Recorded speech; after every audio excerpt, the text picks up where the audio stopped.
శుభోదయం అందరికీ. నిన్నటి తరగతిలో మనం 10వ తరగతి సంస్కృతం మొదటి పాఠం లోకహితం మమ కరణీయం అనే పాఠానికి సంబంధించి పాఠాన్ని బోధించడం అనేది పూర్తి చేసింది. ఆ అంశాలు కొంచెం ముఖ్యంగా మళ్ళీ పునఃస్మరించి భాషాంశాలతో లోకహితం మమ కరణీయం పాఠంలో కలిసిన విషయాలు ఏంటంటే, మనం ఏదైనా ఒక లక్ష్యం చేపట్టినప్పుడు ఆ సుఖాలను లెక్కించకూడదు, సంపదలన్నీ త్యాగం చేయాలి, కష్టాలను మనం ఆహ్వానించాలి, ఆపదలను ఎదుర్కోవాలి.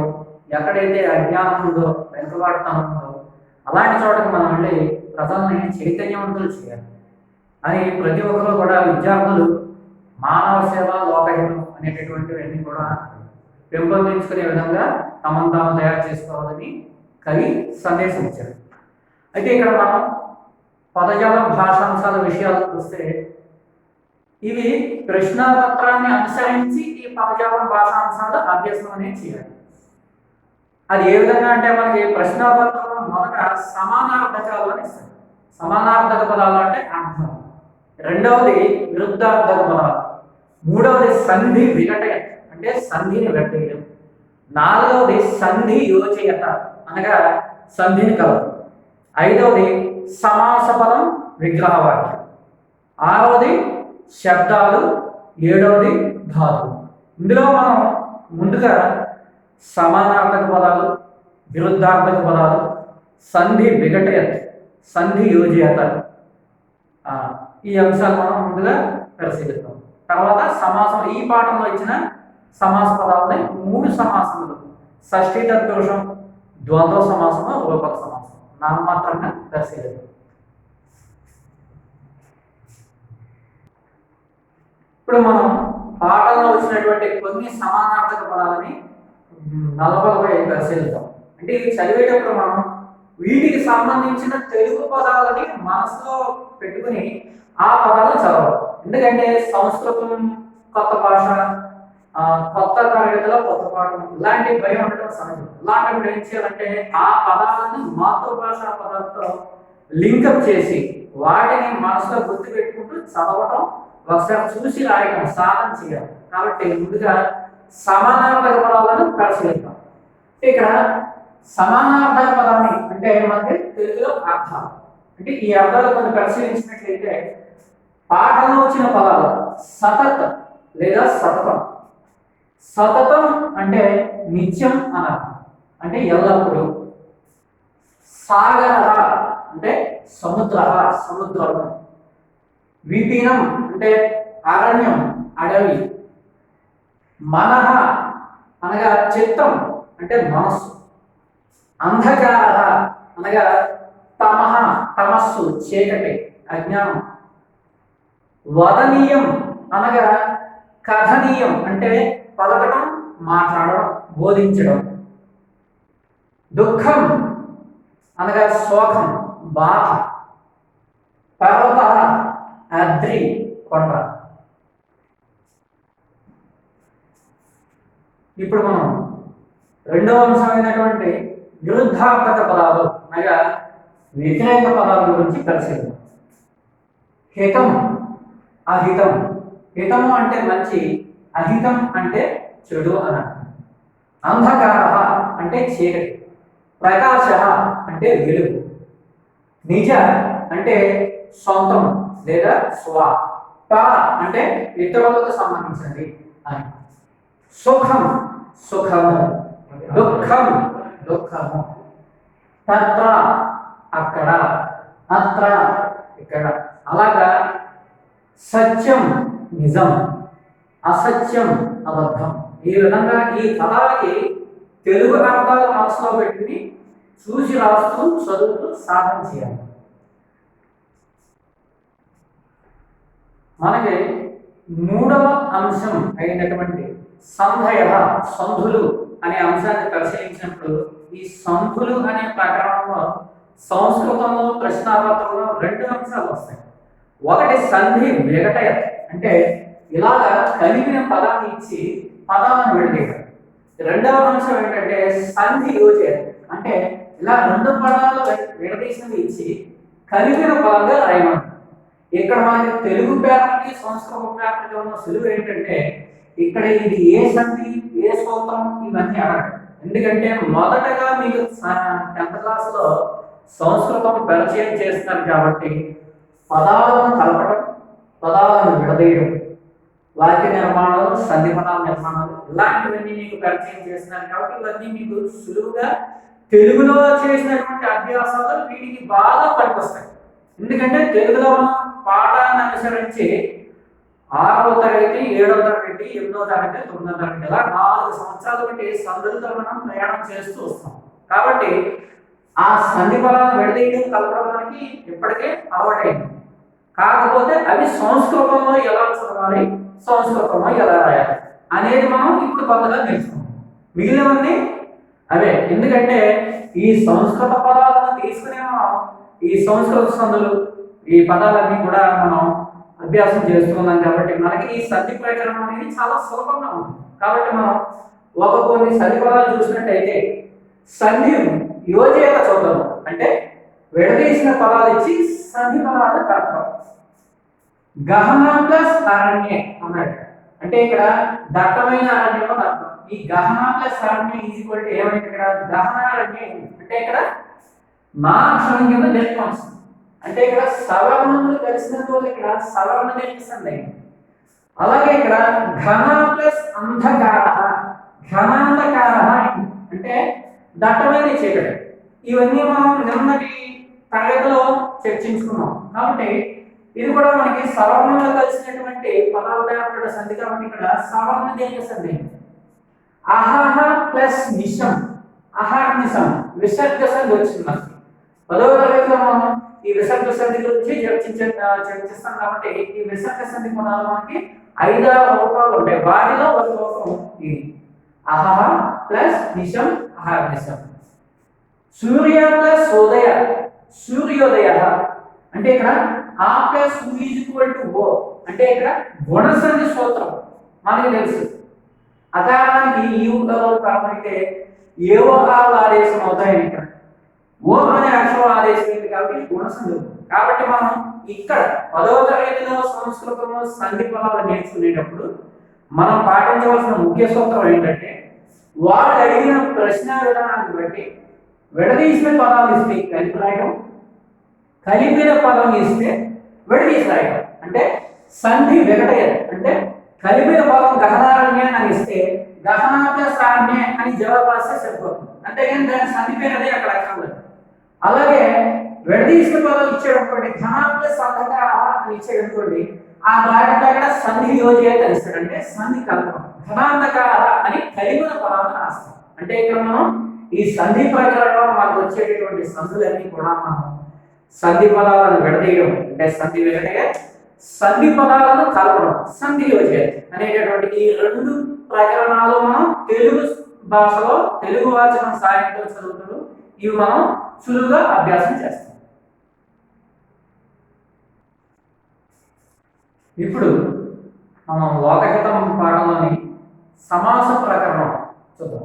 ప్రశ్నాపత్రంలో దీన్ని సమాస పదం, విగ్రహవాక్యం అనే 2 విభాగాలుగా తెస్తాం. అంటే ఇందాక మనం అనుకున్నట్టుగా సంధి ప్రకరణంలో సంధి పదాలు కలపడం విడదీయడం ఎలాగైతే ఉందో అలాగే ఈ సమాస పదాల ప్రకరణంలో కూడా 2 భాగాలు ఉంటాయి. ఒకటి సమాస అని ఇస్తాడు. అంటే ముందుగానే మనకి ఇలాగ విగ్రహవాక్యం ఇచ్చి సమాస పదం రాయడం.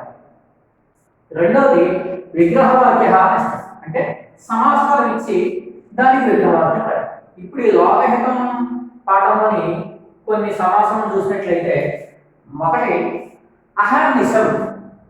అహర్నిశం అంటే పగలు రాత్రి. అహహ నిశచ తయో సమాహార. మనం ఈ వాక్యంలో గమనించవలసింది ఏంటంటే ఇచ్చిన పదంలో ఎన్ని నామవాచకాలు ఉన్నాయి. మనం తెలుగులో చెప్పుకున్నట్టుగా ఉభయ పద ప్రాధాన్యత ద్వంద్వ సమాసన. అంటే ఇక్కడ 2 నామవాచకాలు ఉన్నాయి కాబట్టి ఇలా ఇచ్చిన పదంలో ఎన్ని నామవాచకాలు ఉన్నాయి అది ఏ సమాస పదం ఉంటుందో దాన్ని ఇక్కడ అన్వయించుకుని దీనికి తగ్గట్టుగా ఈ విగ్రహవాక్యాలని సాధన చేసి చదివి రాసి మనం గుర్తుపెట్టుకుని పరీక్షలో జవాబు రాయాలి. అంటే ఇక్కడ ఒకసారి చూస్తే అహర్నిశం అంటే ఇక్కడ పదలు రాజే మనకు అర్థం అవుతుంది. అహహ నిశచ తయో సమాహార, పగలు రాత్రి సమాహారం. ఇలాగ ఈ ద్వంద్వ సమాస పదాలకి ప్రతిదానికి కూడా ఈ విధంగానే విగ్రహాలు వస్తాయి. కాబట్టి ద్వంద్వ సమాసాలలో మనం గుర్తుంచుకోవాల్సింది ఏంటంటే రెండు నామవాచకాలు ఉభయ పదాలకి ప్రాధాన్యత ఉంటుంది. కాబట్టి అది గమనించి ద్వంద్వ సమాస పదాలను జాగ్రత్తగా సాధన చేసి పరీక్షలో జవాబులు పెట్టాలి. దుఃఖ సాగరం అంటే ఇక్కడ మనకి రూపక సమాసాన్ని పరిచయం చేస్తాడు. మనం ఏం చదువుతాం తెలుగులో దుఃఖ సాగరం అనేటప్పటికి దుఃఖం అనేది సాగరం అని చదువుతాం. అలాగే అదే విషయాన్ని ఇక్కడ ఎలా అన్వయించుకోవాలంటే దుఃఖం ఏవ సాగరే అంటే ఇక్కడ దుఃఖమేవ సాగరే అంటే ఏవం అనేది ఈ సంధి పదం కింద అవుతుంది. కాబట్టి దుఃఖమేవ సాగరే తస్మిన్ అంటే ఇక్కడ రూపక సమాసానికి సంబంధించి విగ్రహవాక్యాలలో సంస్కృత సమాస పదాలలో ఏవ అనేది వచ్చి చేరుతుంది. అక్కడ ఉన్నటువంటి అక్షరంతో ఇలా చేరుతుంది. కాబట్టి మనం విగ్రహవాక్యాలు చదివేటప్పుడు ఇక్కడ ఏవ అనేది అక్షరాలు వచ్చిందని చూసుకుని రూపక సమాసం విగ్రహవాక్యాలను మనం కంఠస్థం చేసి చదివి రాసి సాధన చేయాలి. అంటే దుఃఖ సాగరం, దుఃఖం అనేది సాగరము అన్నారు. అలాగే లోకహితం అన్నారు. అంటే ఇక్కడ విగ్రహవాక్యం చూస్తే లోకాయ హితం షష్ఠీ తత్పురుష సమాసం. తెలుగులో షష్ఠీ తత్పురుష సమాసానికి విభక్తి ప్రత్యయాలు ఏంటి? కిన్ కున్ యొక్క లోన్ లోకం. ఈ 5 ప్రత్యయాల్లో ఏదో ఒక ప్రత్యయంతో పదానికి తగిన ప్రత్యయాలు చేరి ఇక్కడ సమాస పదాలు ఏర్పడతాయి. కాబట్టి లోకాయ హితం అంటే లోకానికి హితం చేయడం, లోకమునకు హితం చేయడం, లోకం యొక్క హితం. ఇలాగా అక్కడ ఇచ్చిన వాక్యాన్ని బట్టి ఈ షష్ఠీ తత్పురుష సమాస ప్రత్యయాల నుంచి చేరి ఇక్కడ యా అని కానీ స్యా అని కానీ వస్తూ ఉంటాయి. కాబట్టి మనం ఈ లోకహితం అనగానే ఇక్కడ యా వచ్చి చేరుతా లేదో ఈ షష్ఠీ తత్పురుష పదానికి ప్రత్యయానికి షార్ట్ కట్ గమనిస్తూ సాధన చేయాలి. లోకాయ హితం, లోకహితం షష్ఠీ తత్పురుష సమాసం. ఇక 4వది అసత్యం. ఈ సమాస పదాలలో అత్యంత సులువైన సమాస పదం నైతత్పురుష సమాసం. మనం చదువుతాం అసత్యం, అధర్మం, అమర్యాద ఇలా చదువుతూ ఉంటాం. ఇలా చదివినప్పుడు అసత్యం అని ఇక్కడ వచ్చింది పదం. దీనికి మనం ఈ ఆ ప్రత్యయాన్ని తొలగించి నా ప్రత్యయాన్ని చేర్చి విగ్రహవాక్యంగా రాయాలి. అప్పుడు ఏమవుతుంది? అసత్యంకి నసత్యం అవుతుంది. అలా నైతత్పురుష సమాస పదాలు ఏర్పడతాయి.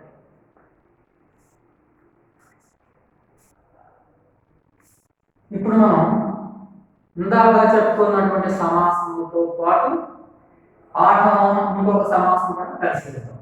అదేంటంటే గహనారణ్యే.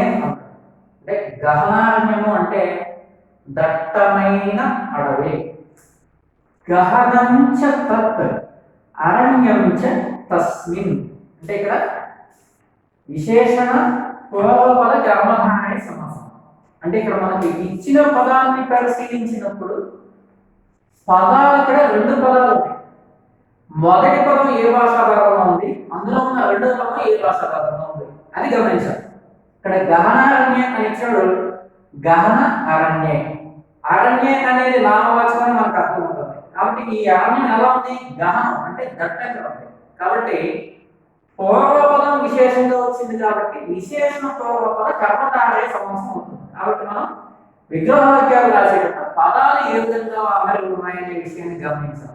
ఈ విగ్రహవాక్యం చూస్తే మనకి మళ్ళీ ఒకసారి గహనారణ్యే గహనంచ తత్ అరణ్యంచ తస్మిన్ అంటే ఇక్కడ పూర్వపదం గహనం అనేది విశేషణమైంది, ఉత్తర పదం అరణ్యం అనేది నామవాచకమైంది. కాబట్టి పూర్వపదం విశేషణమైంది కాబట్టి విశేషణ పూర్వపద కర్మధారయ సమాసం.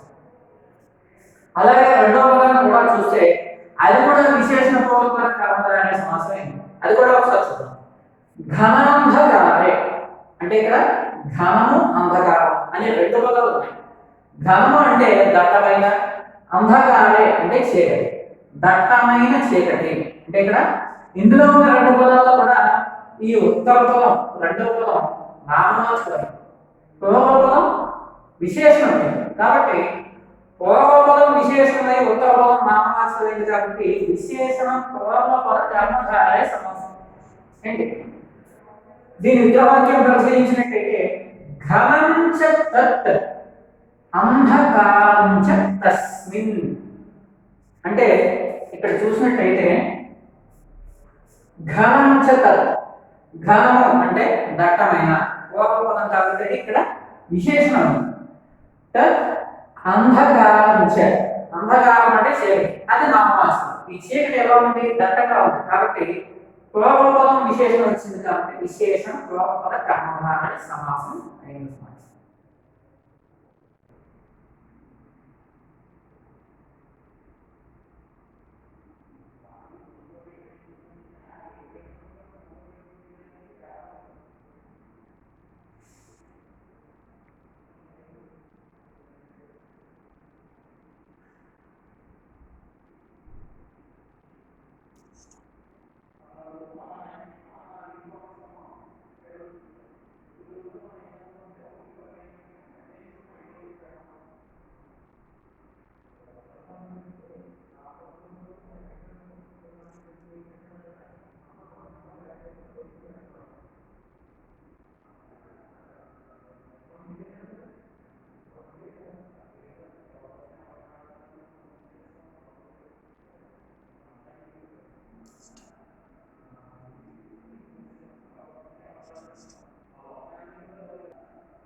ఇంతసేపు మీరు పరిశీలించినటువంటి ప్రశ్న జవాబులలో ప్రశ్నలు సంస్కృతంలోనే దాని కింద అర్థం తెలుగులోనే ఉన్నాయి. కాబట్టి మీరు సంస్కృతంలో ఉన్న ప్రశ్నలను చదవడం సాధన చేయాలి. ఎందుకంటే మీకు ప్రశ్నలన్నీ పరీక్షలు సంస్కృతంలో వస్తాయి, తెలుగులో రావు. కాబట్టి సంస్కృతంలో ఉన్న ప్రశ్నలను చదవడం సాధన చేస్తూ దాని కింద తెలుగు అర్థాన్ని మనసులో గుర్తుపెట్టుకుని ఆ ప్రశ్నకి తగిన జవాబుల్ని చదవడం సాధన చేయాలి.